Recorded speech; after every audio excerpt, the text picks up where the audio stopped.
नमस्ते बच्चों। जैसा कि हम पिछले वीडियोस में सेल के बारे में पढ़ चुके थे, है ना। तो आज हमको क्या पढ़ना है, सेल के स्ट्रक्चर के बारे में। और लास्ट वीडियो में मैंने आपको बताया था multi cellular, unicellular, shape and size और सेल के जो स्ट्रक्चर होते हैं उनका जो बेसिक्स होता है वो मैंने आपको बता दिया था। चार बताया था कि सेल के जो मेन पार्ट्स होते हैं वो चार होते हैं। कौन कौन से? Plasma membrane, cytoplasm, cell wall और न्यूक्लियस। तो आज हम इन्हीं के बारे में डिटेल में पढ़ने वाले हैं, है ना। तो आइए शुरू करते हैं बिना किसी देरी के।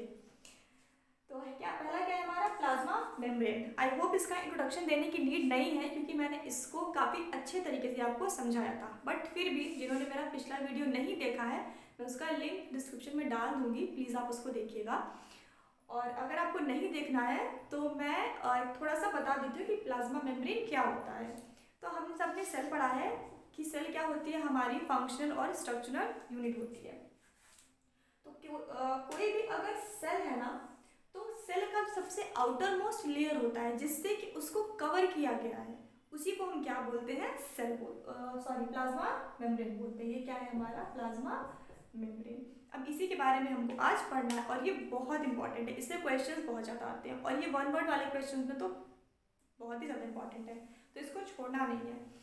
तो क्या है, आउटर मोस्ट लेयर, यानी कि सबसे बाहर की जो आउटर लेयर होती है वो है plasma membrane of the cell that separates cell from its external environment. ये भी मैं आपको बता चुकी हूँ कि प्लाज्मा मेम्ब्रेन क्या करती है, जो भी सेल का अंदर का कंटेंट है ना उसको उसके एक्सटर्नल एनवायरनमेंट से बचा के रखती है। Like if this is a cell, अगर ये मैं बोलूँ कि ये एक सेल है तो ये आपको कवरिंग दिख रही है, वैसे how can I mention it, but ये क्या है, एक कवरिंग है। और देखिए ये जो बाहर का एनवायरनमेंट है इससे क्या कर रही है, इसको बचा रही है। तो यही इसका काम होता है, इसको एक पैक करके रखती है। Made of lipid and proteins, और ये प्रोटीन्स और लिपिड की बनी हुई होती है। इसकी डिटेलिंग में अभी हम और आगे जाएंगे क्योंकि अभी अगर मैं प्रोटीन्स और लिपिड्स के बारे में आपको पढ़ाने लग गई ना तो ये बहुत ही लंबा हो जाएगा। तो अभी बस हम थोड़ा थोड़ा जान लेते हैं इनके बारे में कि किसकी बनी हुई होती है, लिपिड्स है। वैसे इतने डिटेल में पूछता भी नहीं है, बस हाँ ये पूछ सकता है कि प्लाज्मा मेम्ब्रेन किस चीज़ की बनी हुई होती है। तो ये आपको याद रखना है कि लिपिड्स एंड प्रोटीन्स की बनी होती है ना। The next one is provide shape. अब आपको पता है कि जो साइटोप्लाज्म होता है, मैंने आपको बताया था कि साइटो मतलब होता है सेल और प्लाज्म मतलब होता है कोई भी लिक्विड। तो अगर कोई भी लिक्विड चीज़ है तो उसका कोई भी आकार प्रकार नहीं होता है। ये तो हम आई थिंक 4th 5th से पढ़ते चले आ रहे हैं कि जो भी लिक्विड चीज़ें होती हैं उनका कोई डेफिनेट शेप नहीं होता है। उनको हम जिस भी चीज़ में डाल के रख देंगे वो उसी का शेप एक्वायर कर लेती हैं। इसी तरीके से जो हमारा साइटोप्लाज्म जो होता है उसका भी कोई शेप तो होता नहीं है। तो जो प्लाज्मा मेम्ब्रेन होती है ना, ये क्या करती है, उनको एक डेफिनिट शेप देती है कि हाँ भाई, अगर वैसे मैं शेप के बारे में आपको पढ़ा चुकी हूँ कि कितने कितने टाइप्स के शेप्स होते हैं। तो प्लाज्मा मेम्ब्रेन क्या करती है, जैसे कि मान लीजिए ये क्या है, साइटोप्लाज्म है हमारा, ठीक है। और साइटोप्लाज्म है तो इसकी जो भी कवरिंग है, जरूरी नहीं कि ये राउंड ही हो। वैसे ऑल्दो जब भी हम कोई एग्जांपल देते हैं तो हम राउंड ही बनाते हैं because it is the easiest, है ना। तो राउंड ही बनाते हैं, बट ये ऑलवेज राउंड नहीं होती है, इसके और भी टाइप्स होते हैं।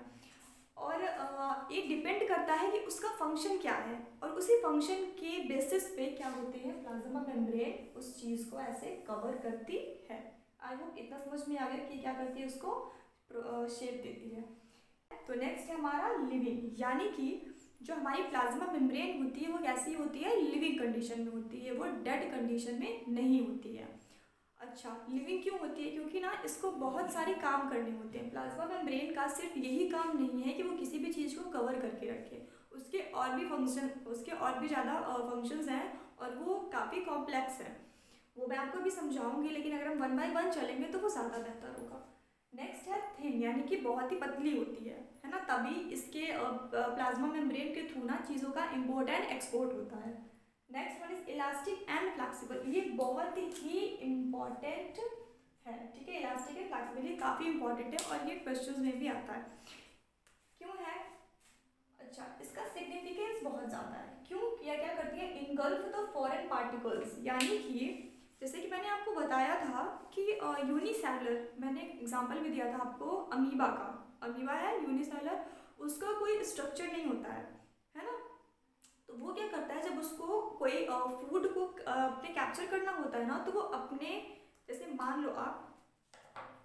लो ये क्या है, एक अमीबा है, ठीक है। अभी यहाँ पे कोई फूड है, यहाँ पे कोई फूड है, यहाँ पे, तो इसको अभी वो चाहिए, इसको भूख लगी, इसको वो फूड को इनटेक करना है। तो ये क्या करेगा ना, उसके पास जाएगा, फूड के पास में जाएगा, पास में जाएगा, पास में जाएगा, और फिर कुछ अपने आप ही कुछ प्रोजेक्शंस बना लेता है, यानी कि कुछ ऐसे आउटग्रोथ सी बना लेता है। Like if this is a food and this is an amoeba, amoeba का तो कोई शेप होता ही नहीं है, तो ये इसके पास जाएगा, और जब ये इसके पास पहुंच जाएगा ना, तो ये क्या करेगा, कुछ ऐसे स्ट्रक्चर बना लेगा। इस स्ट्रक्चर को हम बोलते हैं सूडोपोडिया, ठीक है, इस स्ट्रक्चर को बोलते हैं सूडोपोडिया। वैसे मैं, और इस प्रोसेस को बोलते हैं क्या, एंडोसाइटोसिस। वैसे मैं एंडोसाइटोसिस पे एक अलग वीडियो बना दूंगी डिटेल में, बट अभी आपको समझने के लिए मैंने यहाँ पे एक ओवरव्यू दे दिया है। तो क्या है फ्लेक्सिबल है, उसका क्या सिग्निफिकेंस है, और ऐसे कि ये फ्लेक्सिबल, इसका ये सिग्निफिकेंस है कि ये जो भी फॉरेन पार्टिकल्स आते हैं ना हमारी बॉडी में, ये उसको इनगल्फ कर लेती है ना, वो उसको ऊपर अटैक करती है और वो उसको अंदर ले लेती है, और फिर बाद में उसको कैटालाइज करके उसका जो भी होता है वो डिस्ट्रॉय होता है। Next one is holds the cytoplasm, यानी कि ये क्या करती है, इसका काम क्या है, साइटोप्लाज्म को होल्ड करना। जैसे कि बलून में आप पानी को भरते हो ना, तो वो पानी को होल्ड करके रखती है ना, वैसे ये जो हमारी प्लाज्मा मेम्ब्रेन होती है वो साइटोप्लाज्म को होल्ड करके रखती है, चारों तरफ से उसको कवर करके रखती है। Next one is selectively permeable, which is very very very very important. नहीं, आपके एग्जाम्स में भी बहुत पूछा जाता है कि प्लाज्मा मेम्ब्रेन कैसी होती है, सिलेक्टिवली परमिएबल होती है, ये आपको याद रखना है। सिलेक्टिवली परमिएबल का मतलब क्या है कि कुछ सिलेक्टेड चीज़ों को ही, वैसे परमिएबल का मतलब क्या होता है पहले तो ये जान लेते हैं। परमिएबल का ये मतलब होता है कि किसी भी चीज़ के आर पार जाना, है ना। तो जो सिलेक्टिवली परमिएबल का क्या मतलब है कि कुछ सिलेक्टेड चीज़ों को ही ये आर पार आने देती है। हर एक चीज़ को अगर प्लाज्मा मेम्ब्रेन इनटेक करने लग जाएगी, है ना, तो ये काफ़ी नुकसानदेह होगा। क्यों? क्योंकि ऑब्वियसली बात है कि कुछ फॉरेन पार्टिकल्स भी आएंगे, कितने तो बैक्टीरियाज हैं, कितने तो हार्मफुल चीज़ें हैं हमारी बॉडी के अंदर। अभी भी इस टाइम पे भी बहुत सी ऐसी चीज़ें हैं हमारी बॉडी में प्रेजेंट है जो कि हमारी यूज़ की नहीं है। और सोचो अगर आप सेल उसको इंटेक करने लग जाए, हर एक चीज़ को इंटेक करने लग जाए, तो वो कितना हार्मफुल होगा। तो इसीलिए ये कुछ सिलेक्टेड चीज़ों को ही इंटेक करती है। वैसे ये कैसे होता है वो हम आगे अगली वीडियो में पढ़ेंगे। अभी के लिए आप ये समझो कि गैशियस एक्सचेंज करती है, लाइक CO2 का और ऑक्सीजन का, अगर ये है तो क्या होता है, ऑक्सीजन को लेती है और CO2 को बाहर कर देती है, ठीक है, गैशियस एक्सचेंज है। और भी बहुत सारी चीज़ें हैं, वो हम पढ़ते हैं अभी नेक्स्ट वीडियो में, ओके। इसको आप नोट डाउन कर लो तब से। The next one is functions of plasma membrane. Plasma membrane के बारे में हमने पढ़ लिया कि कैसी होती है, आउटर मोस्ट लेयर होती है, थिन होती है, flexible, living, semi permeable and etcetera, ये सब हमने उसके बारे में पढ़ लिया। अब हम इसके फंक्शंस के बारे में पढ़ते हैं। Permits only selected material to move across the membrane, यानी कि मेम्ब्रेन के आर पार कुछ सिलेक्टिव चीज़ों को ही आने देती है ना। जैसे कि अगर आप देखो, जेल सबने देख रखा है, मूवी में तो देख ही रखा होगा, तो जेल में कुछ ऐसे बैरियर्स लगे होते हैं ना, मान लीजिए कि ये कुछ बैरियर्स लगे हुए हैं, है ना। तो यहाँ से कुछ सिलेक्टिव चीज़ें ही आर पार जा पाएंगी, ठीक है, पूरा का पूरा कैदी बाहर नहीं आ जाएगा, है ना ही कुछ बाहर से अंदर जा सकता है। तो उसी तरीके से प्लाज्मा मेम्ब्रेन में भी कुछ ऐसे ही पोर्स होते हैं, कुछ चैनल्स लगे हुए होते हैं जिनके थ्रू चीज़ों का इम्पोर्ट एंड एक्सपोर्ट होता है। लेकिन कुछ चीज़ें ही इम्पोर्ट एंड एक्सपोर्ट होती हैं, सारी चीज़ों का आदान प्रदान नहीं होता है। दिस इज़ वाई मैंने पिछले अभी कुछ देर पहले मैंने बताया था कैसी होती है, सिलेक्टिवली परमिएबल होती हैं, ठीक है। अच्छा, permeable, partially permeable, selectively permeable same चीज़ है। परमिएबल यानी कि कभी कभी होता है ना कि सर हर एक चीज़ के लिए अलाउ कर देती है कि हाँ भाई ठीक है, आते जाओ, तो वो कुछ डिफरेंस केस होता है। Prevents the entry of harmful substances. अभी मैंने बताया कि अगर सारी चीज़ें आने ही लग जाएंगी तो कुछ फॉरेन पार्टिकल्स, कुछ बैक्टीरियाज भी होते हैं प्रेजेंट आसपास में, तो अगर वो भी अंदर आ जाएंगे तो इन्फेक्शन कॉज करेंगे, जो कि हमारे लिए कतई लाभदायक नहीं है ना। मैकेनिकल बैरियर, ये क्या करती हैं कि जैसे कि मैंने बताया था, अगर ये क्या है, प्लाज्मा मेम्ब्रेन है, तो यहाँ पे क्या है, पूरा का पूरा साइटोप्लाज्म है, और साइटोप्लाज्म कैसा है हमारा, ऑब्वियस सी बात है, लिक्विड है ना। तो अब ये बताओ कि ये साइटोप्लाज्म को लिक्विड है, तो अगर ये इसको होल्ड करके नहीं रखेगा तो इसके गिरने के चांसेस भी है ना। तो इसीलिए यहाँ पे लिखा हुआ है कि क्या करता है, मैकेनिकल बैरियर का काम करता है, जो कि इसको लीक आउट होने से बचाता है, यानी कि लीकिंग आउट नहीं होने देता है। मैंने पूरा सेंटेंस लिखा नहीं है, but it prevents the cytoplasm to leak out. Okay, the next one is gets modified to perform different functions, और ये डिफरेंट फंक्शंस के टाइम पे मॉडिफाई भी हो जाती हैं।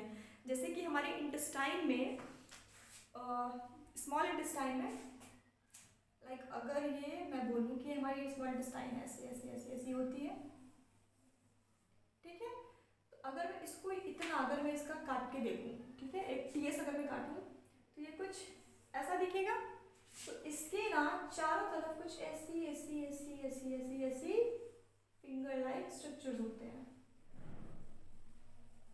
है ना। ये क्या करते हैं, कुछ यूं, इनको हम बोलते हैं विलाई, विलाई, है ना।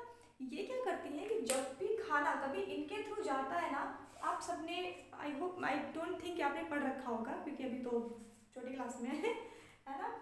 तो क्या होता है कि जब खाना यहाँ से जाता है ना, तो जो भी भोजन का एब्जॉर्प्शन होता है ना, वो हमारी छोटी आंत में ही होता है, स्मॉल इंटेस्टाइन में होता है। तो जो भी अच्छी अच्छी चीज़ें होती हैं ना, वो क्या करती है, इनको इन्हीं के थ्रू, विलाई के थ्रू एब्जॉर्ब हो जाती हैं। क्या करती है, जो भी प्रोटीन है, कार्बोहाइड्रेट है, जो भी अच्छी अच्छी चीज़ें हैं, जो भी खाने में हम खा रहे हैं, जो भी अच्छी वाली चीज़ें हैं, वो कहाँ पे, उसका एब्जॉर्प्शन कहाँ पे होता है, स्मॉल इंटेस्टाइन में, और किसके थ्रू होता है, विलाई के थ्रू होता है। तो यहाँ पे देखिए क्या था, सेल ही तो है ना, सेल ही था, और सेल का प्लाज्मा मेम्ब्रेन ने ही अपने आप को मॉडिफाई कर लिया डिफरेंट फंक्शन को परफॉर्म करने के लिए। इतना समझ में आ गया। अब मिलते हैं नेक्स्ट वीडियो में।